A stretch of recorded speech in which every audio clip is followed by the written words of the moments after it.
dans le Chayei Moharan, nous en sommes au paragraphe 35, Lamed E.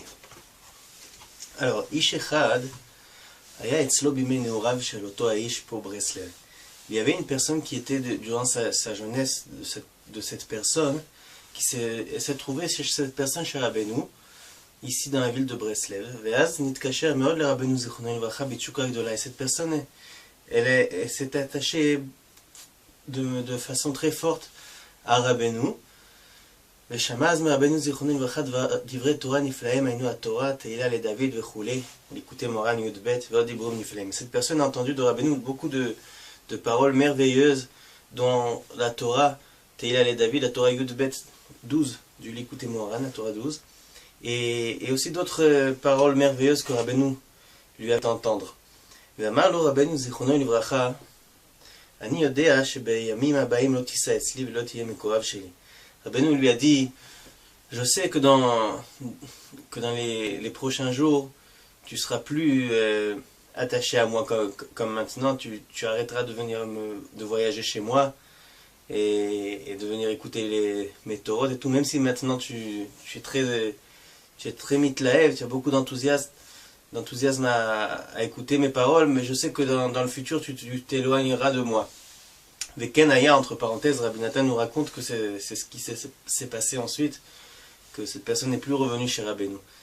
Et Achafal Piken, mais malgré tout ça, il lui a dit Rabbeinu, Yoïl lecha mashetamta ata meat midvarei. Ça te servira, ce que tu as goûté maintenant, un petit peu de mes paroles, ça te servira dans le futur, même quand tu seras loin de moi. Ve'amar lo az pasuk, ta'ama kitov sachra. Et alors Rabbeinu lui a mentionné le pasuk qui figure dans Michelet, dans le livre de Michelet.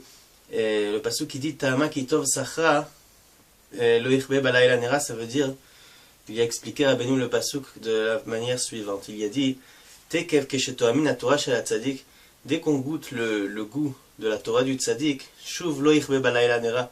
Alors à partir de ça, de ce moment-là, alors lo yichbe balayla nera, sa lumière ne s'éteignira pas la nuit. Il y a une passe Blikutei Aleph Siman Resh Pei, c'est une Torah que Rabbeinu a raconté, qui figure dans le Likutei Moharan, chapitre 285. Alors Rabbeinu il lui a dit en somme que, comme le dit ce passage, qu'une fois qu'on goûte que la marchandise est bonne, alors ensuite la lumière ne s'éteindra pas la nuit. Ça veut dire qu'une fois que la personne a goûté que la marchandise du tzaddik, ça veut dire sa Torah du tzaddik, elle est bonne, alors même dans les moments obscurs de la vie, quand la personne s'éloigne finalement du tzaddik, cette lumière de la Torah du tzaddik qu'il a écouté auparavant continuera à lui éclairer même dans les moments où il sera éloigné du tzaddik, dans les moments obscurs comme la nuit. Paragraphe 36. Siper li shechad manche shlomenu, כשאמר רבנו זיכרונו לברכה תורה בטח בהשם בסימן ע"ט, באותה עת היה הולך בביתו ענה וענה כדרכו, ואחז מטה בידו, ואמר ומטה אלוקים בידי. Alors, Rabbi Nathan nous dit que quelqu'un lui a raconté, un des élèves de Rabbeinu lui a raconté que quand Rabbeinu a dévoilé la Torah 79 du Likutei Moharan, la Torah qui commence par Betach Bashem, alors à ce moment-là, Rabbeinu marchait dans sa maison, allait et venait dans sa maison, comme il en avait l'habitude, et il a attrapé son bâton, et il a dit Umate Elokim Beyadi, c'est un pasuk que Moshe Rabbeinu a employé durant la guerre de Moshe Rabbeinu avec Amalek. Alors il a dit que Moshe Rabbeinu a raconté a dit à Yoshua qu'il se tiendra sur la montagne avec le bâton de Dieu dans sa main. Alors Rabbeinu a mentionné ce pasuk Umate Elokim Beyadi, le bâton de Dieu dans ma main. Il a beaucoup appuyé sur le mot Beyadi dans ma main. D'un air de dire que dans sa propre main se tient le bâton de Dieu. Et il a la force de le faire pencher comme est sa volonté, selon sa volonté de Rabbeinu. Parce que dans cette Torah-là, 79, il est allusionné que le bâton de Dieu, là-bas Rabbeinu parle de ce pasuk dans cette Torah, il parle du bâton de Dieu. Alors il est allusionné là-bas dans cette Torah que le bâton de Dieu, ça signifiait la brira, le libre arbitre. שהוא בחינת מתת מסתרי חיים, מסתרי מוות וכולי כמבואר במאמר התיקונים המבואר שם בתורה הנ"ל. Alors comme c'est mentionné là-bas, Rabbeinu rapporte dans cette Torah des morceaux des Tikkuné Zohar, et il développe tout ça en expliquant comment le libre arbitre il dépend de la personne. La personne elle a le libre arbitre de faire le bien et le mal, et puis ça représente le bâton de Dieu. וקצת מרומז ומובן מדבריו הקדושים הנ"ל שהתפאר שזכה לכבוש הבחירה בידו והמטה בידו להטותו כרצונו אשרי הזוכה לזה אשרי לו. Alors, il est un peu illusionné là-bas, à travers ces paroles de Rabbeinu, que Rabbeinu s'est vanté d'avoir réussi à maîtriser son libre arbitre dans sa main. Ça veut dire le bâton se trouvait dans sa main, et ça veut dire que Rabbeinu maîtrisait très bien son libre arbitre, comme il en avait la volonté. Heureux celui qui atteint ce niveau de pouvoir maîtriser sa bechira, son libre arbitre. Ayen Batora Anal Mashem Voir Sham al Pasuk Ze Umate Elokim Biadi. Regarde dans cette Torah là-bas ce qui est expliqué sur ce pasuk là. Umate Elokim Biadi. Sheze Bechinat Shekvar Zachal Ichbash Abchira. C'est un niveau de quelqu'un qui a eu le mérite de conquérir son libre arbitre. Vieshlo Naicha Bechinat Shabbat. Et il a ensuite une sorte de repos. Une sorte de Shabbat, une Bechina de Shabbat où on se repose. Il peut se reposer une fois qu'il a réussi à pouvoir maîtriser son libre arbitre. Beyado la force Meral Eto, il a dans son pouvoir de changer du mal en bien. Parce qu'il a à ce moment-là il a un repos du mal, et parce qu'il a annulé complètement le mal, cette personne qui arrive à maîtriser son libre arbitre comme il faut. Que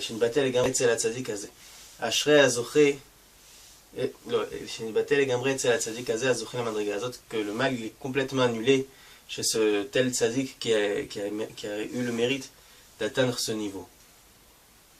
Voilà. Paragraphe 37. Alors ça, ce paragraphe-là, c'est en fait une Torah que Rabbeinu a écrit durant sa jeunesse, durant son enfance. Et alors ça, c'est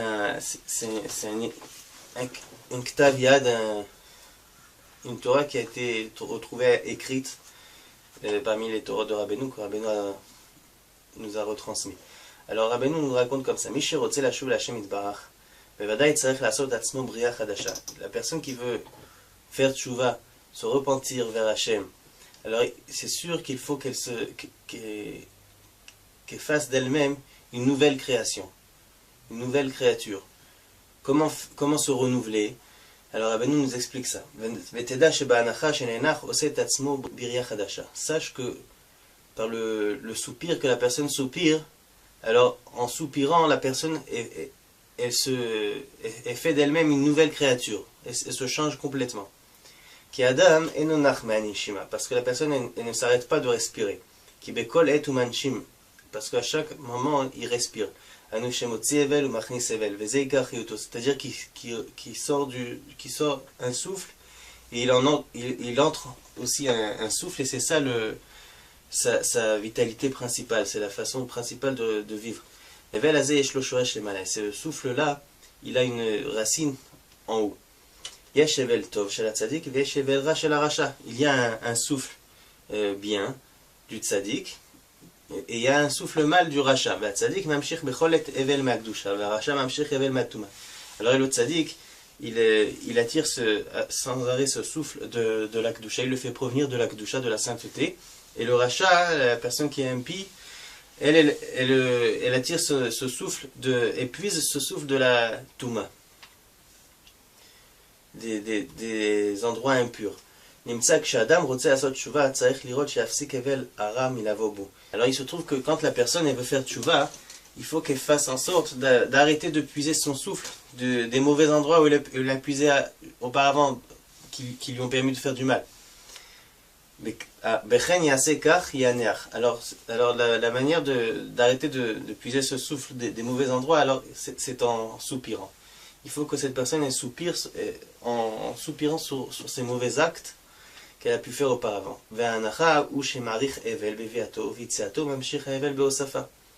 Et le soupir se fait de manière à ce que la personne elle entre un souffle plus grand que ce qu'elle en a d'habitude.